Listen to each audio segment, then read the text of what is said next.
I noticed the other day when I wrote a little post about myself on LinkedIn that quite a lot of you actually really like that. So I thought, why don't I shoot a little video? I haven't done many videos other than my LinkedIn lives.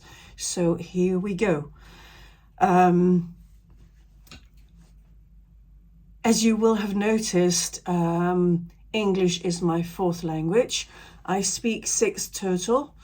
I have this crazy ability to switch between the languages without even thinking about doing it and without translating.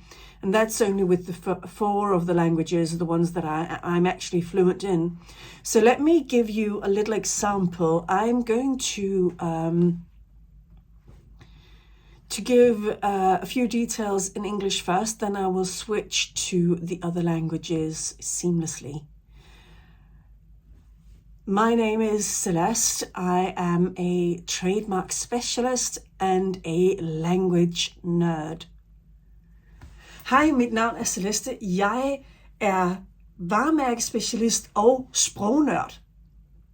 Bonjour, je m'appelle Celeste. Je suis... And then I fall flat on my face, which is funny. Enregistreur des marques et je suis talenté dans les langues. Hej, jag är Celeste. Jag är varumärken specialist och jag tycker väldigt mycket om språk. So this wasn't exactly a direct sort of and correct use of the languages. As you notice, I fell flat on my face when I spoke French. I haven't got this scripted, so that's why I actually got myself into a bit of a muddle, because I hadn't thought of what words I wanted to use in French. And that's something that can happen to me. Other than that, I can just switch between the languages quite fast. What else can I share about myself? I love my life. I love my work. Why do I do what I do? Oh, that's a really good one. Yes. It's important to share why we do what we do, because that way you gain an insight, a deeper insight into who we are as human beings. So when I was a child and teenager and all the way for as long as my mother was alive, she would from time to time, if not complain, then talk about the fact that other people were copying her work. And when I was a child and a teenager, before I started studying law, which I only did at 35, by the way, we can come back to that later, I didn't know what to do. I just got so frustrated and I felt not very good in that situation.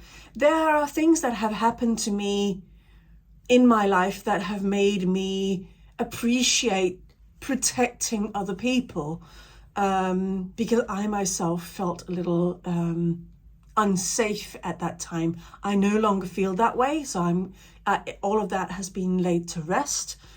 But because my mother was a creative and ceramic artist, I don't know if you know this, there is actually a photo of her right there, but you can't see it because of the light shining into the photograph.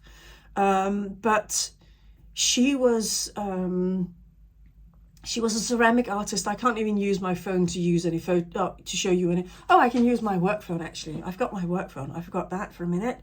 Let me see if I can show you any of her work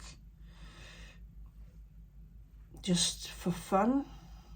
So she would talk about that, and it was not nice to not be able to do anything with that in the situation. Oh, here we go. Here are some of her beautiful pieces of art. They are thin and fragile like eggshells. She was extremely talented. Her aim was to always search for the transparency of the clay, which sounds a bit like a contradiction in terms, because clay by definition is not transparent. However, that was what she worked towards, and she was really, really successful. So obviously it was frustrating to me, and saddening to hear that other people were stealing her ideas and her concept and stuff like that. So for quite a while, I didn't think I was intelligent enough to study the law. And then when I got to the age of 30, I realized, okay, I've got to do this. This is all part of my why, by the way. And I didn't exactly apply to the University of Copenhagen right away. I needed to pick up courage, and I needed to see that there were women of my age who had actually studied the law.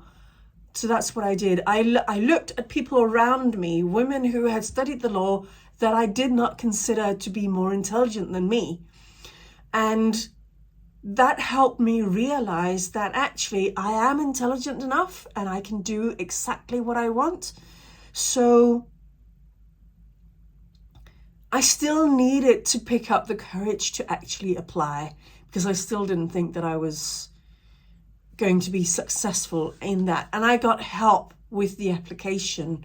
And in Denmark, you have a different way of applying to university than you have in England and other countries. And it's called Kvote 2.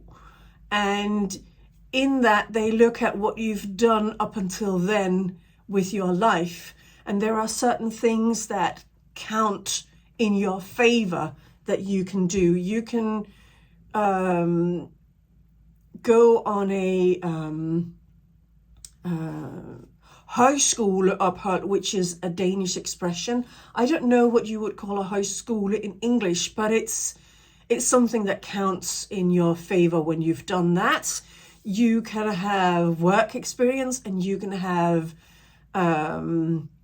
experience in another country. So all of these things that I had done were counting in my favor. So when I did apply at the age of 34, I got a response back saying that I would be admitted the following year.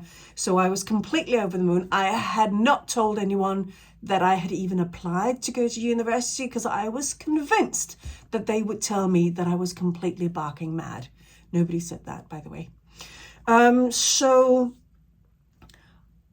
I did go to university, and I failed my first year. I'm not proud of that, but that's the fact, except for one subject. So I had to redo most of my first year.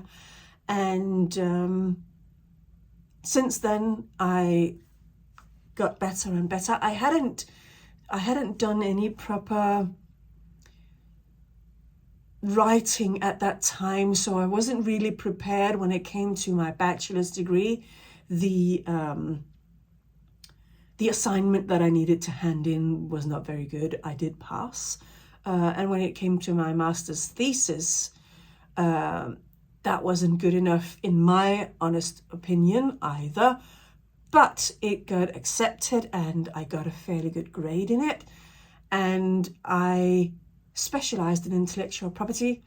And despite being dyslexic, which I learned after the fact, I have written a book. This is not me promoting my book in any way, shape or form. I just wanted to say that even though you are dyslexic, there are things that you can do even though you think you can't. I didn't know I was dyslexic until I actually had obtained my master's degree in law. So I was highly influenced by my maternal grandfather, who had created his own legal empire. I was also, along the way, comparing myself an awful lot to him. That has been put to rest, I'm happy to say. So I come from a long line of creative and innovative people. I've so far only spoken about my mother. I have a cousin who is a film director. He's really, really talented. He has won La Palme d'Or in Cannes with one of his films. My paternal grandfather was an artist. There is a rose right there that he has painted. You may not be able to see that because it's a little bit further behind me. But he was extremely talented. I have a few bits and pieces of his art around me in my home. My father was really talented with also drawings and paintings and stuff like that. He did not work with that professionally, but he was very talented. He was also really talented when it came to languages. I think that's where my language ability comes from.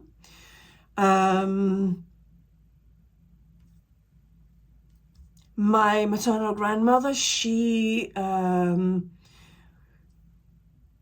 when she had successfully brought up her 4 girls, she became a teacher, and she was a drama teacher, so there's a bit of creativity again. So I have a cousin, another cousin who is a musician, a really, really talented musician. And it's really interesting with the film director and the musician, they actually didn't do their formal training. So don't feel bad if you think that you can't finish whatever formal education somebody else is wanting you to do, because it does not mean that you can't have a successful, joyful, happy life, because you totally can. My tenacity enabled me to study the law because I chose it with my heart. But if you, I'm dyslexic, which I didn't know at the time, and if I had known that, I might have been given extra time to prepare for the exams that I sat. I didn't have that. Okay, I've been waffling now for a little bit more than 12 minutes. So if you want to know more about me, I mean to say, do reach out. And if you need any help with either finding or registering trademarks, I'm here to be of service to you. Thank you so much for watching this long video of me waffling and falling flat on my face trying to speak in 4 different languages without any kind of script. Thank you so much for your precious time. Have a fantastic day.